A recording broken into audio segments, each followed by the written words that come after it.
Goldie Pie, nasa correction mode. Mga titos at titas, kung makikita niyo si Gold ngayon, sinasalo naman nitong pivot line ni Tipay, yung orange line po na yan. This is the 1 hour chart. So, nakakailang bounce na po siya dyan. But tonight kasi, meron tayong CPI data. 9:30 yan, i-release. So, there's a probability na magkaroon ng high volatility during that time or even before that time. No? Pag New York session, may pa-open pa lang, nagkakaroon na ng high volatility.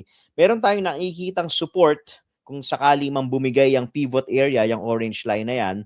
Itong area ng 4560, yan po yung tip nitong green cloud. Okay, yung dulo ng green cloud natin, bakit ko nakikita na possible na malakas yung support na yan? Dahil sa 15-minute, yan naman yung bottom ng green cloud sa 15 minutes. So meron kang dalawang confluence sa mga titos at tita. So there's a probability na pag tumama po yan dyan, makakita tayo ng bounce. Okay? We still remain bullish kay Goldie Pie kahit na meron ako nakikita na possible, again, possible na naman na head and shoulders, no?